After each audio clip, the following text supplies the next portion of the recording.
Hi, hello, welcome back. It's Devaraj, it's me, and this is Mysticism in the Body, and I'm going to do a program. I'm going to do a brief podcast about the cube of space, Kabbalistic cube of space. Basically, the cube of space, it's a cube. Essentially, it's a cube. It's a glyph in the same way that, say, the Kabbalistic tree of life is a glyph. But generally, it's a far less well-known glyph.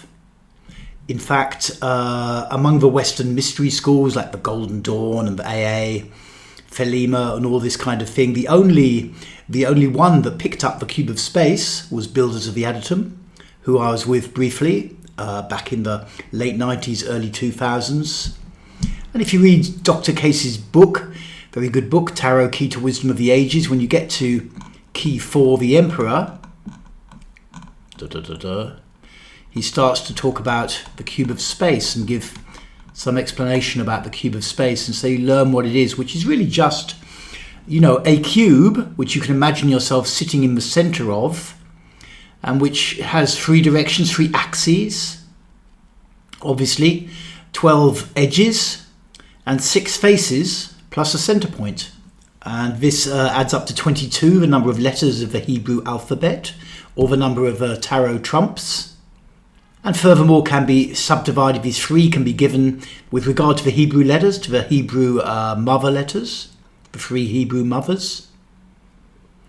The 6 faces of the cube and the center point are assigned to the Hebrew double letters, there's 7 of those. And the 12 edges of the cube are assigned to the 12 elemental letters of the Hebrew alphabet. And then from a more Western kind of school, the 3 axes are assigned to 3 of the elements, 3 of the 4 elements. The 6 faces and the center point are assigned to the 7 planets recognized and studied by the ancients. And the 12 edges are assigned to the 12 astrological houses, signs of the zodiac. However, Dr. Case wasn't the first guy to think of the cube of space. Its origins actually are a great deal earlier on in Jewish mysticism, and from find the book.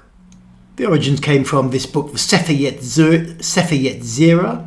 Sefer meaning book, Yetzirah meaning creation or formation. This was translated by Aryeh Kaplan. If you're interested in the book of Sefer Yetzirah, awesome book, and much shorter than the Zohar. Don't worry, it's really worth reading. I found it really fascinating when I first started to get into Kabbalah, like 25 years ago. And this book, as is common with these kind of early Jewish mystical books, no one really knows when it was written. But I think a consensus is somewhere around the 5th century CE, give or take a few hundred years, give or take 1,000 years. Anyway, and if we look in the Sefer Yetzirah, this is, gives it in Hebrew and then in English. Chapter 1, verse 5.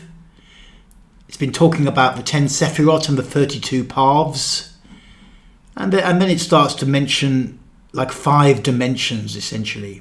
A depth of beginning, a depth of end, time dimension, a depth of good, a depth of evil, a kind of moral dimension. A depth of above, a depth of below, a depth of east, a depth of west, a depth of north, and a depth of south. So those are 6 directions, and 6 directions represented by the cube. So that's where the cube basically comes from, the cube of space. Over in the more Islamic school, you'll also find the cube as a really central motif. If we take a look at the picture of Muslim pilgrims going to Mecca during Hajj, in the middle is the Kaaba, representing this black cube shape, representing again a cube. And I think, in the West, in Europe and America, we don't really think about the cube so much. Maybe we get a bit more excited about a globe or a circle. The globe as representing the earth, the world.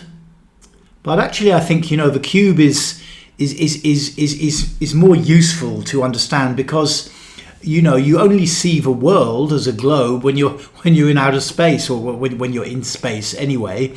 Normally what we're seeing is 3 dimensions.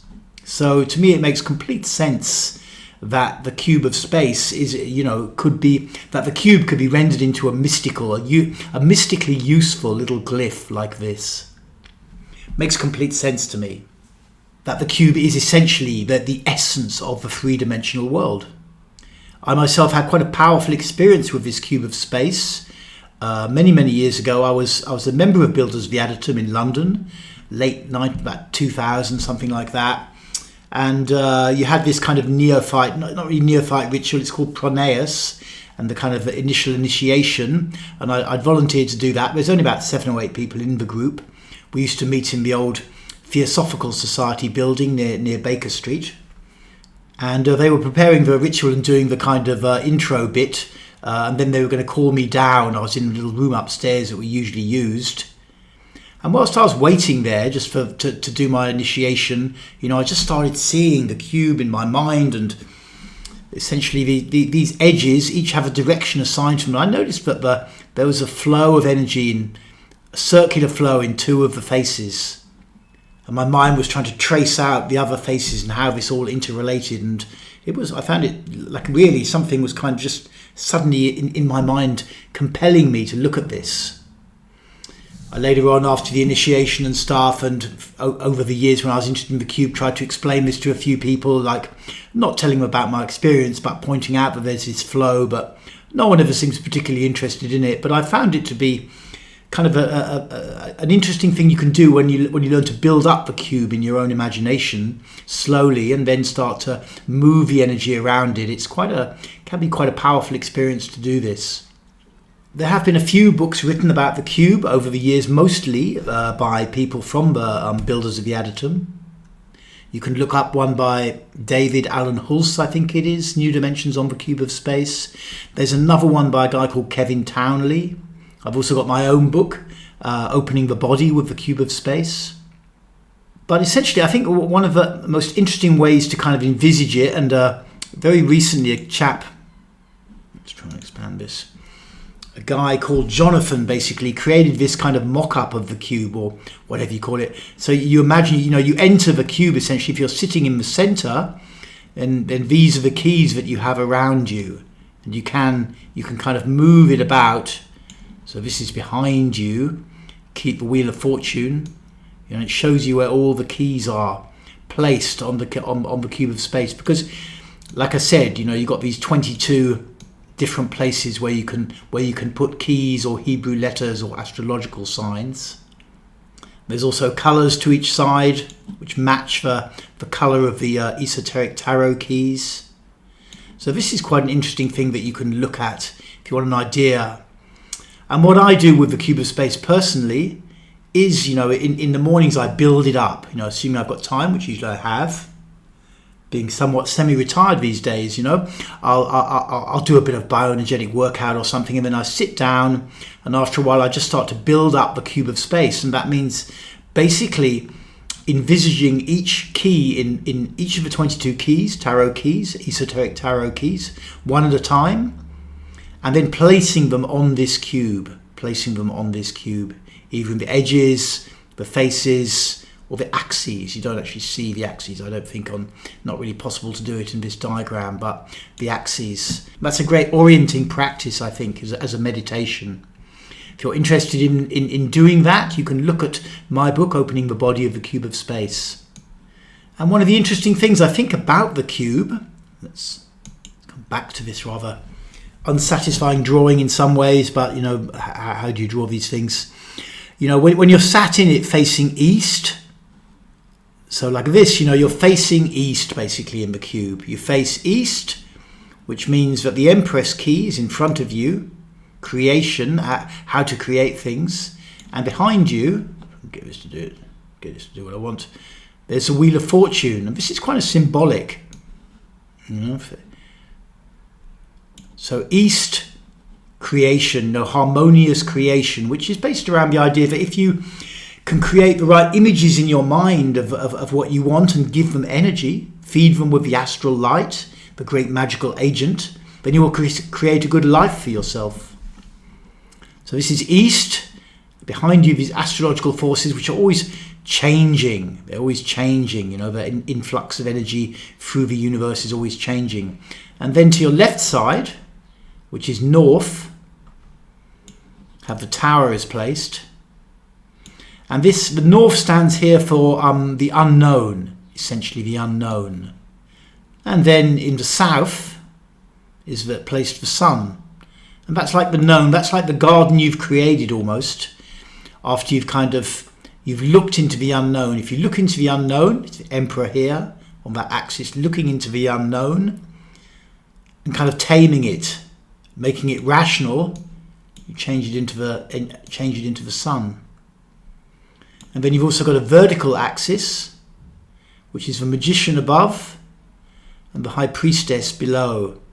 High priestess is like this kind of prima materia, you know, the innate, unchanging raw material of the universe, prakriti kind of thing.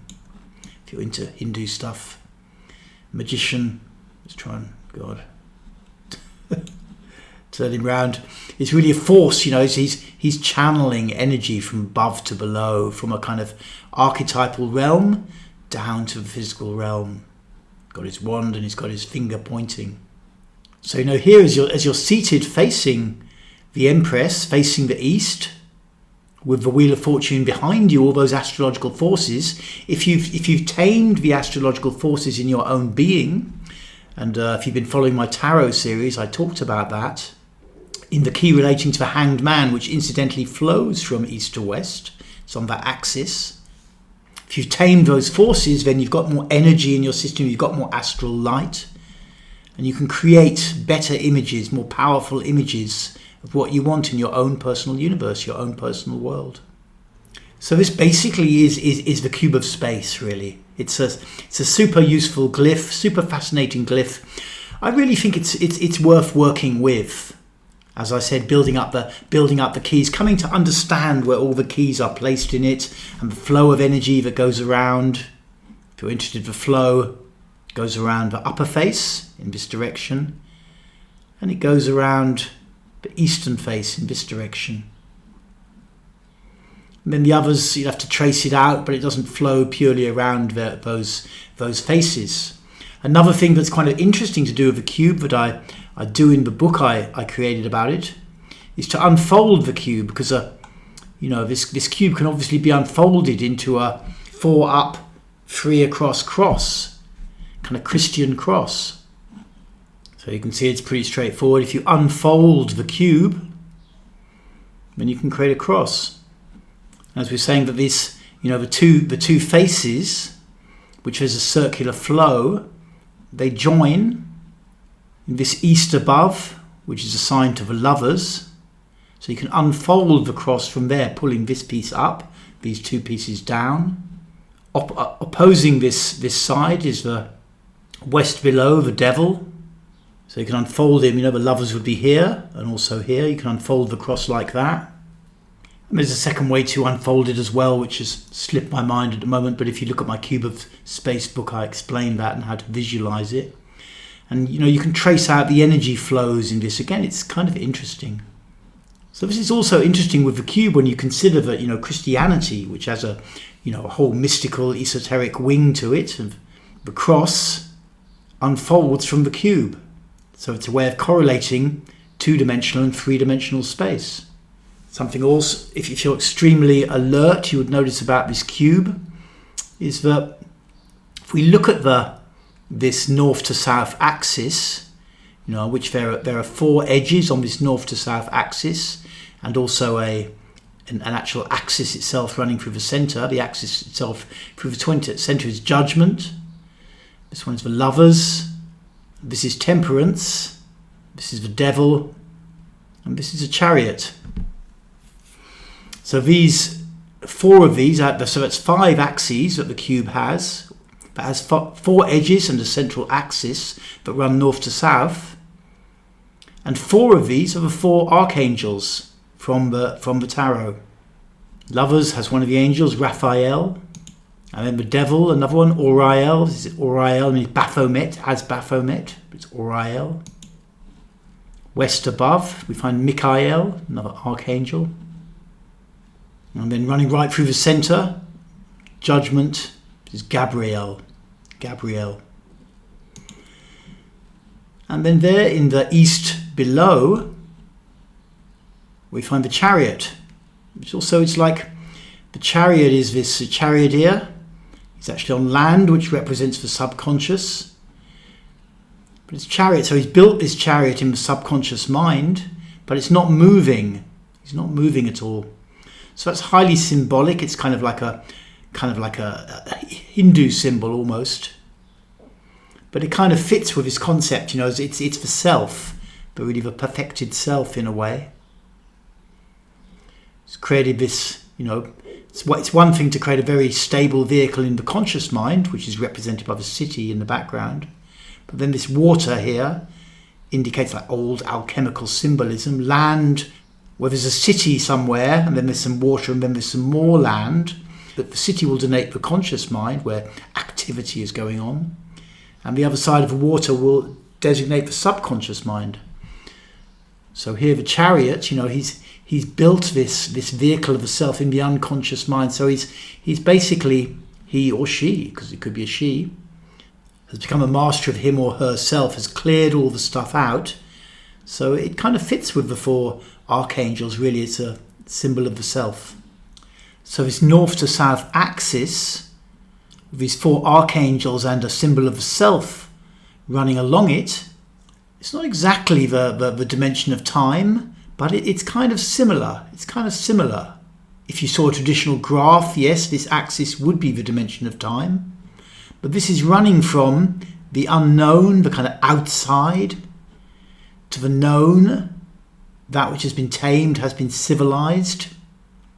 And the junction between these two faces, these edges which run north to south, are all assigned to archangels and to the perfected self. So that also gives you, some kind of thing to meditate upon. The cube is about the three dimensions, but of course the three dimensions are existing in time. Yet time, this linear concept of a sort of past and a now, rather small now, and a future, is nowhere near as solid a kind of thing as the three dimensions. When you do this kind of work and you expand the now, looking at this in the tarot course, where we're starting with these axes, you start to expand the now, then the past starts to fall apart a bit. You see another dimension opening up inside of you, represented indeed by this north to south judgment key. So time, if you consider the three dimensions of space and time as another dimension, time is the weakest of those. You start to expand the now, you break up the sense of time, but the three dimensions are still there. So this idea that these axes are bound together by the four archangels and the perfected self, that could be an interesting concept to meditate upon. Okay, cool. I hope that this has got you interested in the cube of space, or at least given you some information about it. Maybe it doesn't interest you in the slightest. I think what one of the things I love about it is that it's a non-hierarchical structure. And to me, that kind of fits with the era we're moving into. It's great to have hierarchical structures like this is a Tree of Life, one of the Jewish versions from the Ari. It's great to have hierarchical structures. There's a place for that. The Golden Dawn, for example, mapped their initiatic grade system onto this model. But also, the hierarchical structure has its own problems. People get very identified with their role, or their level, their status. Stuck the light on, it's getting a bit dark, but we are chimpanzees with frontal lobes in many ways, and one of the problems is we can get very identified with our role, and that does become problematic if you want to have genuine mystical experience, because that attachment, that binds a lot of astral light in there, binds a lot of astral light in that attachment, and someone else is kind of coming up You want to compete with them. Someone else is a bit above you. Should they really be above you? You think you're better than them, really? All this kind of stuff that we all have. It's okay, but it's quite cool also to have like this. It doesn't really have a hierarchical structure to it. Even our human chimpanzee brainstem would struggle to make it a real hierarchy, So I think, the cube of space is an awesome thing, and it's really worth investigating and, like I say, building it up in your mind, coming to know what it is in your mind. It gives you, I think, a lot more control over the three-dimensional world and the world you occupy. Cool, thank you for tuning in. I hope you found this little presentation, somewhat ad hoc presentation about the cube, useful. Feel free to leave me a comment. Feel free to check out I've got a couple of mystical books. You can find them on Amazon, Opening the Body with the Cube of Space and the Headless Ritual. And I've also got a trilogy of kind of lightweight page-turning novels which cover a lot of mystical stuff, but in a kind of gentle fashion. They're called Lemurian Pushback. You can find those on Amazon as well. My name's Devraj. I'm signing out for now, and I'll see you again soon with some more mysticism in the body.